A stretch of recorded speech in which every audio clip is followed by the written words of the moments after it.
Hey, that's loud. I guess I tagged you right. Yeah. All right.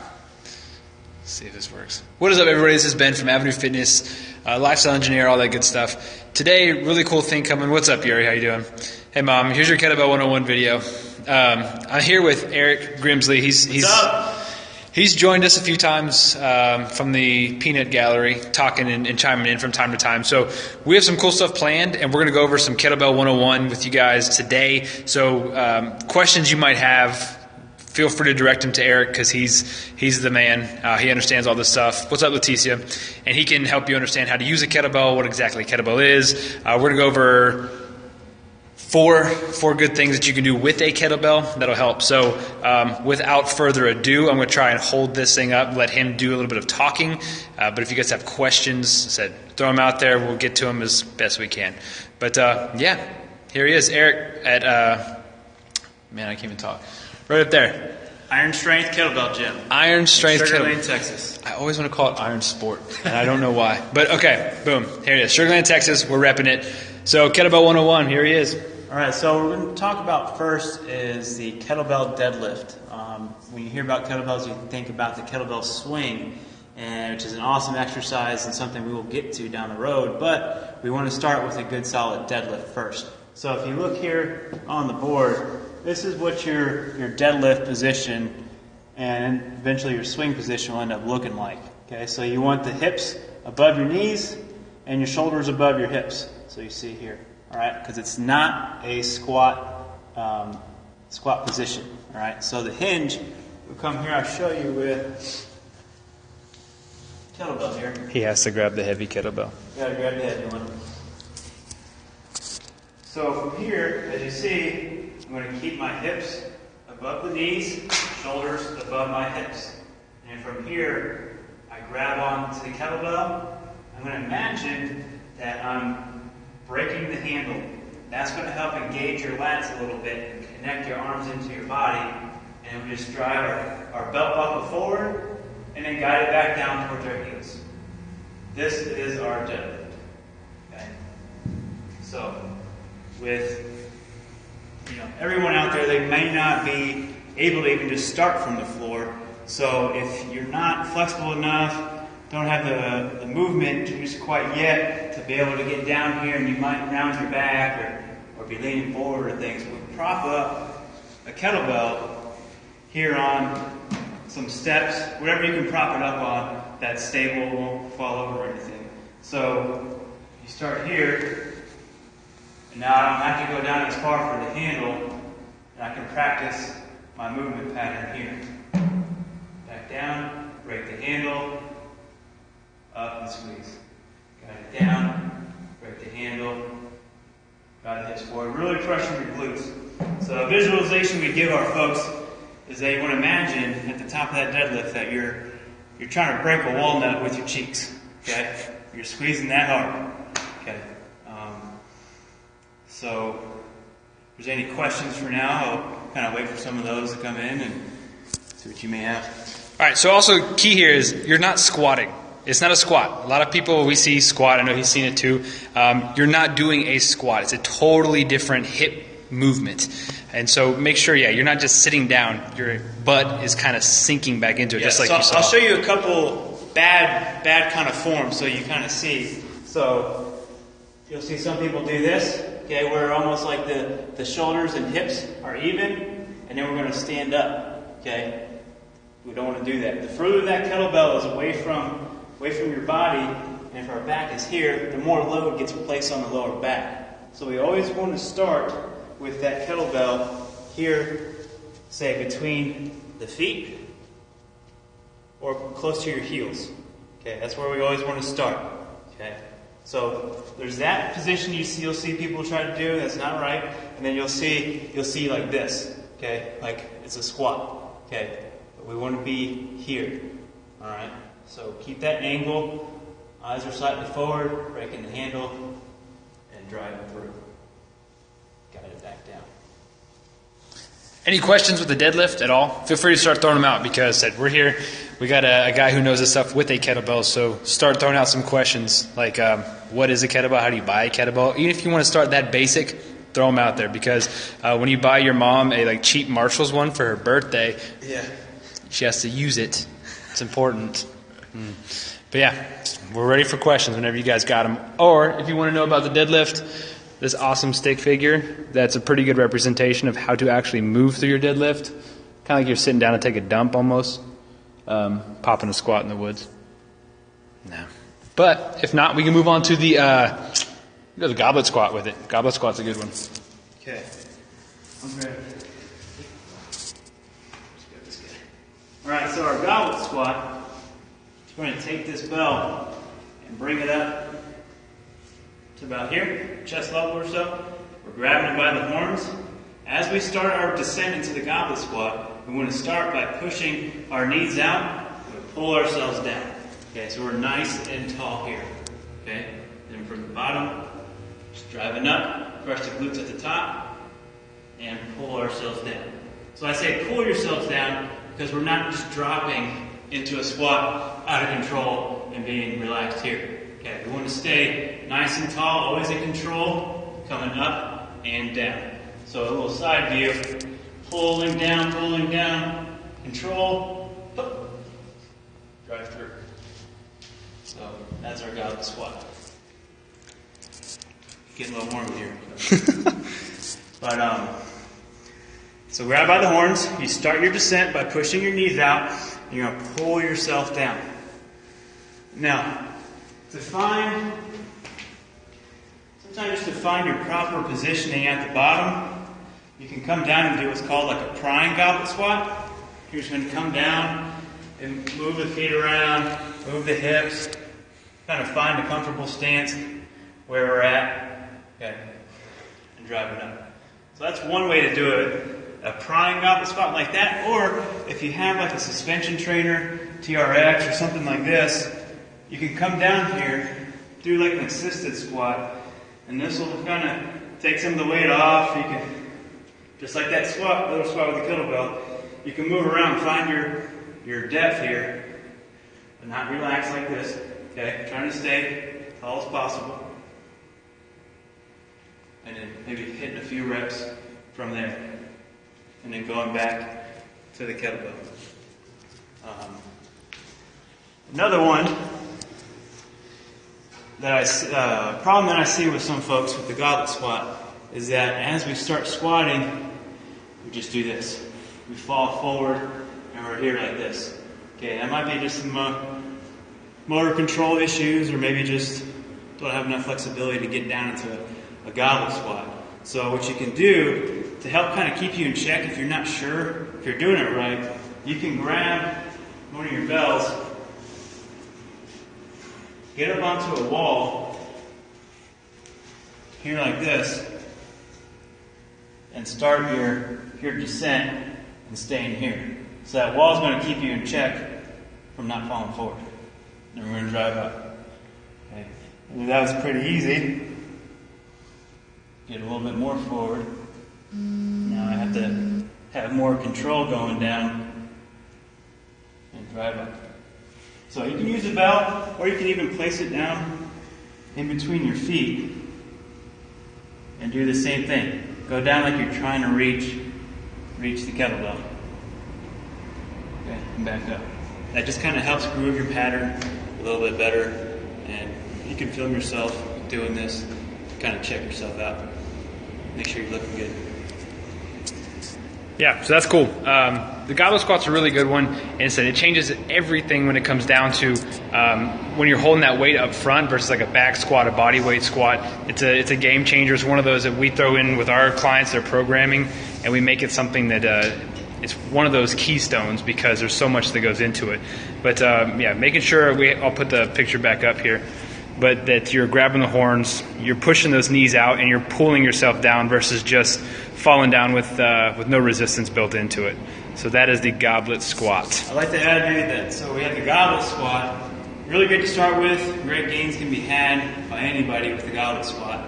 But a little more advanced is doing, say, a front squat with the bell racked here. Okay, everything still applies. We're push the knees out as we come down, pull ourselves down, drive up out of the bottom, You want to make sure this arm is in tight to the body. Because if it's loose, we might start coming here, might fall forward out of the hands. Okay, so there's the front squat, single racked, and then we have a racked, so double front squat. Up and squeeze. Okay, so those are kind of your different levels, 1, 2, 3. Starting with the goblet squat is awesome, perfect. Reteaches you how to squat. So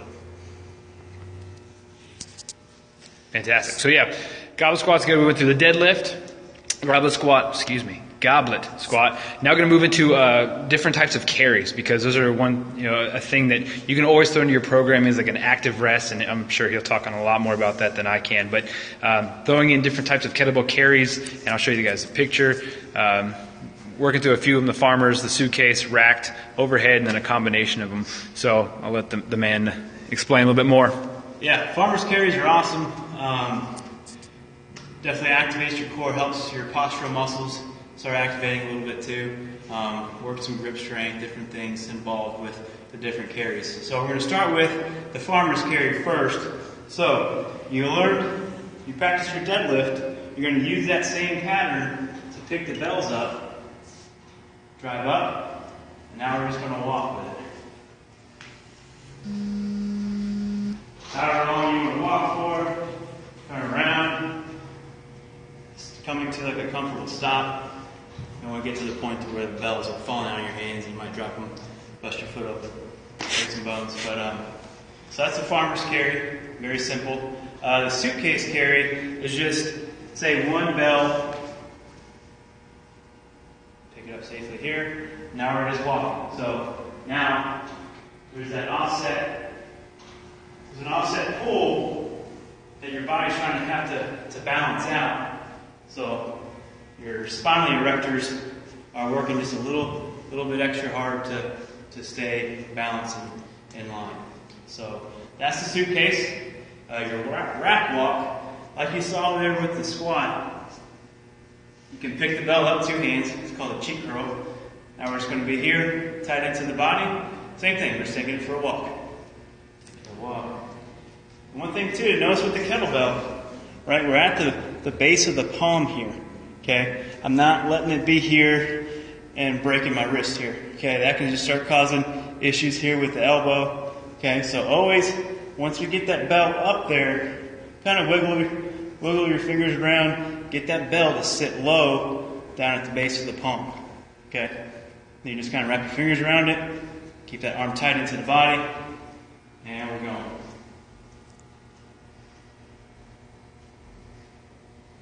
And now, you don't want to see this, okay?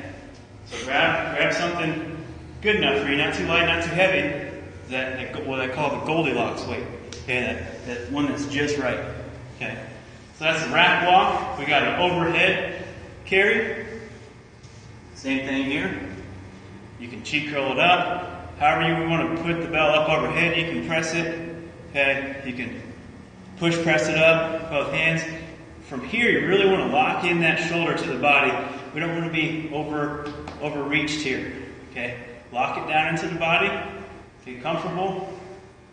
Going for a walk. Okay. All those great carries. These are also great to do just to get a bell overhead. Stand there and hold. If you're not comfortable walking around, just stand there and hold the bell and get comfortable there. Okay? Keep those glutes tight, making sure that we're not extending at the lower back or anything. Now, if you have any shoulder issues or shoulder problems, maybe you don't have the mobility to reach backwards here, okay, over here, and you might be out in front, then maybe the overhead carry is not for you, okay? You can there's plenty of work to be done with the rack carries, suitcase, and farmers, okay? And then the last carry that we've gone over is a combination of all of these. So, when you have your double farmers, you have a double rack walk you can do, but you can also start mixing them up. Okay. You can have one in the rack, one at your side, taking a walk. You can have one overhead, one at your side, taking a walk. You can have the double overhead,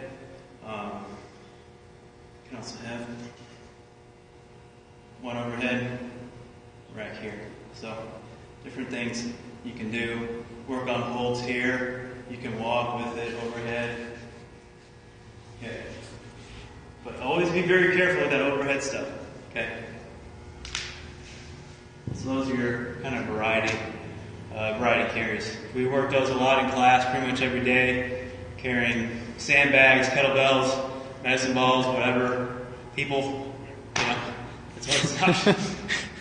But yeah, so those are awesome. Just to get real strong with just when you start implementing carries into your program every day, every other day. So, questions, comments, concerns? Yeah, questions, comments. How many of you guys have done any of this stuff? Because I would like to know that. Hey Tom, what's up, man? Yeah, because I would love to know like how many of you have actually done some of these things with the carries, or because a lot of these mimic real life situations. For a lot of the ladies out there who have their purse has a ton of crap in it. Maybe you can start training a little bit with it and start doing some of these carries, that suitcase carry, or guys with a briefcase, baby carries, right, yeah. So we both got that down. I mean, carrying those freaking car seats. Kid on your hip, right? There you go. This will help keep you nice and strong. Get those muscles working that you need. Carry those heavy kids. He didn't know he's gonna have to work out through this whole thing. Yeah. But yeah, any questions you guys have with kettlebells? I know you have them because we get them all the time, so you don't be afraid to ask him, because right now is your one opportunity. He's here. Because if not, we're going to get into a foreign country's workout. Turkish stuff. So, all right, you missed your chance. All right, so we will find our way back over here to the board. The Turkish Get-up, which the guy that I work with, Carlos, is actually how I met Eric. He will tell you that the Turkish Get-up is like the best thing you can possibly do. I'm not sure if Eric agrees on that. It's pretty awesome. Other than the swing, it's pretty good. Fact. Awesome. So people are telling you this is great information, so kudos to you, Eric, sir. All right, so we're going to work through the Turkish Get-up, kind of go through those basic steps. I hope everybody's taking notes and writing all this stuff down, because I'm not even sure if this video will post over to YouTube. Hopefully it will. So you can find it there, or you just have to tune into more stuff that we're doing. But for that fact, here's a Turkish Get-up. All right, so I'm going to give you guys a full demo with the weights so you kind of see what it looks like. And then after that, we'll break it down to the first part and work the first half of the Get-up. All right, so the full thing, down on your side, get our hand here, okay, keeping this shoulder backed away.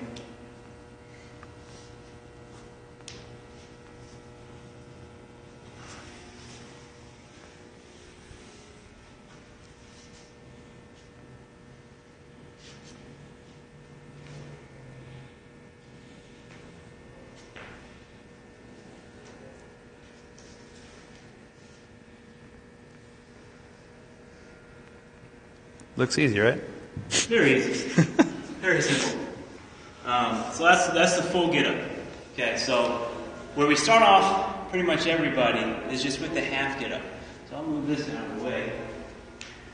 So what we call the half Get-up, or at least how I refer to it, is the starting point. You come here and up to the palm. And that's about as far as we go. Okay? We want to start with this, developing a good start to the Get-up before we start going any further. Okay, so from here, for this start position, okay, we always practice first, imaginary kettlebell, 2 hands on it, just to kind of get that pattern in our head and our body. We lift that weight up overhead. Now I'm here. Okay, so this foot is out at about 45 degrees. This arm about parallel with this leg. Okay, so from here, driving this foot into the floor, I'm going to use this motion to roll myself over to the elbow. Okay, so I'm also going to come over this way a little bit.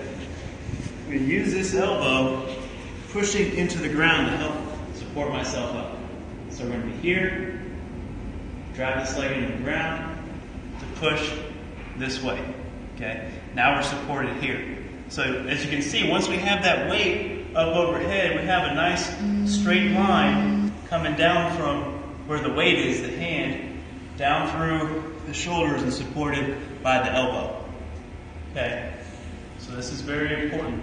We don't want to be here, okay, putting a lot of pressure on the shoulder. It's just kind of unsafe, right? So this position, like to say, imagine yourself, you're at the beach. You know, for the fellas, a lady walks by, looks pretty good. Okay, hey, I'm here. What's happening? Okay, nice and strong. All right, and we're back. Okay, so this is very important to work on. Sometimes, this is not you'll see people try to do a sit-up with this weight. It is not a sit-up. It's not going to work well. Okay, so when people try to make it a sit-up, they're usually more like this. And they'll come here like this. I can't do it. Okay, it's not a sit-up. We're rolling to the side. So we're keeping that chest here, and we roll this direction. Okay, so this is very important to work on. You just want to work on this start. No weight at first. Okay, and once you start getting this down, you can start working your way through the whole thing. Okay, and one of the ways you can practice staying stable before you start getting into some weight, good old-fashioned shoot. All right, live on camera. Hopefully I don't drop this. Live TV. Live TV. All right, so staying stable here, keeping the wrist straight. Remember, like before with the rack and stuff, we're not bent. Okay, we're not holding it like that. This is a strong position for the wrist, elbow, and shoulder. Okay, so then from here, up, and we're up. Okay, so that's something to work on there. That shoe's 100 pounds, by the way. 100-pound shoe, type of stuff. One thing too to take note of as well, spin this way, is this arm. You know, you maybe heard me say pack your shoulder. Okay, we don't want it loose, and we don't want that shoulder drifting up here.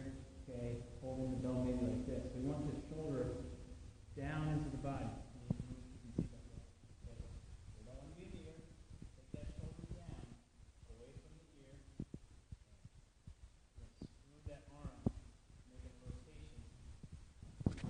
The body, so that now we're connected here.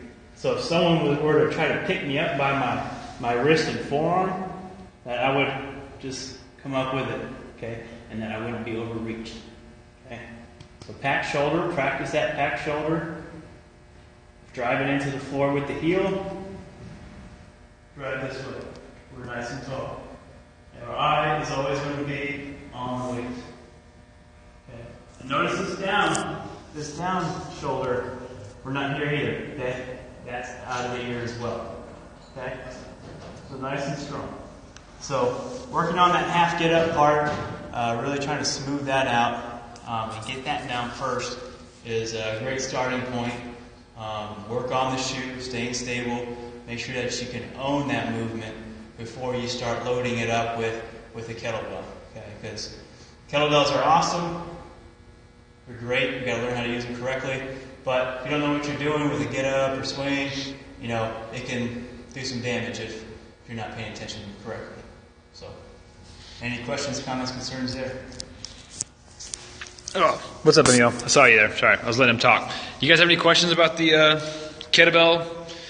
Anything at all? Because this is Kettlebell 101. I know we threw a ton of information out at you, but it was all really, really good stuff. And so making sure that you are using a kettlebell safely, appropriately, like he just said, it's kind of like I don't want to say it's like a gun, but you understand what I mean. You have to know what you're doing before you use it.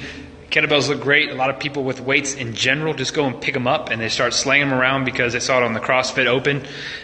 This is not the CrossFit Open. So make sure you use this stuff appropriately. And we're going to try and film some videos too to really kind of break it into something that you guys can find on YouTube, listen to, watch, play back over and over and over to get that same information that Eric just gave. But yeah, here's your chance to ask a guy who knows a lot about this stuff any question you want. So let's hear him, read him. Let's hear him. I know someone has one question. He makes it look easy. You're strong. Yeah, well, it's a lot of practice. That's with our strong first methods, we view strength as a skill. So we practice our movements We don't go through it sloppy. We stay away from any fatigue, anything like that. You know, because once fatigue starts to happen, we're going to start losing form, and bad things can happen. So you always be safe with the bells. Always respect every bell. Even if it's one of the lightest bells in the gym, you're going to respect that weight, because if you're screwing around it can still do something for you. But we view strength as a skill, and we practice our movements. What's a good starter weight? So what exercise are you thinking about for your starter weight? Yeah, because that get-up will be a lot different than a deadlift. Or say Turkish Get-up. If you're thinking Turkish Get-up, you know, start unweighted first. Get a lot of reps in first. Some people say 50 reps each side, you know, over time. It doesn't have to be all in one day, right? But, you know, start getting in a lot of reps unweighted. Make sure you can own each step of the movement. And then once you're good there, you can maybe start adding 6 kilo, 8 kilo, 12 kilo for most ladies. I've even started some guys out 8 kilo bells, just because some of them don't even have the shoulder stability to hold a heavier bell. So it's going to be dependent on everybody.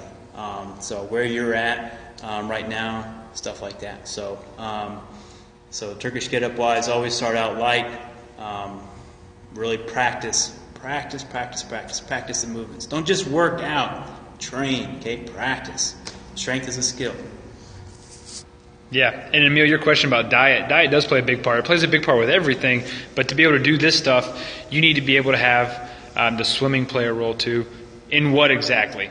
I mean, like, everything is connected. So to be able to take one thing away from another, like, he's talked a lot about packing your shoulder and a lot about the different movements. A lot of these movements translate into other sports, other movements, anything like that. So everything is connected. So swimming, obviously, the stronger you are here with the kettlebell and all these different movements, the stronger you will be swimming, running, all that good stuff. So hopefully that answers that question. But yeah, I'll let him talk about how it translates all over. Yeah, you know, if I know some swimmers, you know, they end up developing shoulder issues, whether it be impingement or stuff like that. Just, you know, you just got to assess where you're at, what you're feeling, pay attention to what your body's feeling, and go from there. You know, like I mentioned, starting with that unweighted get-up. I mean, it's such a great exercise because it builds awesome shoulder strength, but also a lot of stability. You're holding on to that bell, your grip strength is working. Your muscles are firing down your arm. The rotator cuff gets activated a little bit more with these bells. Especially that brings up a good point. Another variety carry is a bottoms up kettlebell carry. Let me show you that real quick. To veer off topic, but you have a kettlebell and you're holding it bottoms up. Okay. I tell everyone, imagine your favorite glass of what you drink. Whiskey? Whiskey, indeed. Okay. Favorite glass of whiskey is up there on that bell, and don't drop it. Okay. So that's going to work a lot of grip strength and get the rotator cuff involved in there. But like I mentioned, you know, so that's just another variety. Start out very light on that, lighter than you think you should start with, because it's a tough one. Okay. So, but with the Turkish Get-up, start light as well.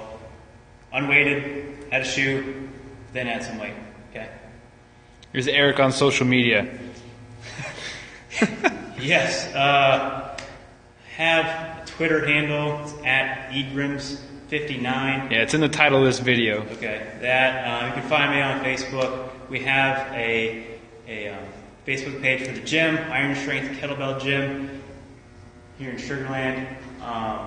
Also, March 5th, we only have 20 spots, but we're holding for kind of local folks to come in, we're holding a free kettlebell workshop going over deadlift, swing, and Turkish Get-up. So if you want to learn more, you can go find that information on our Facebook page, and you can sign up through there, RSVP, let us know you're coming. Come find us and learn a lot. Awesome. So yeah, you can actually get like one-on-one, not one-on-one, but you can do some of these things. The group name on Facebook. Yeah, I'll put it out there. Don't worry. And we'll get all this stuff out there so you guys can consume it and send it and share with all your friends about how you know how to use the kettlebell and they don't. You're not spilling whiskey either. Don't do that. So that's all we got for today because that was a lot of information. I'm going to hopefully try and save this, put it on YouTube, the way you guys can go watch it. OH. Oh, you got an OH on there. Oh, there you go. I.O. I was going to say, you better finish that the right way. Yeah. Thank you guys for joining Buckeyes #2 recruiting class in the nation. Like, that matters. But I'll see you guys probably on Monday. Have a good one. Peace out. Thanks. I can never turn this damn thing off.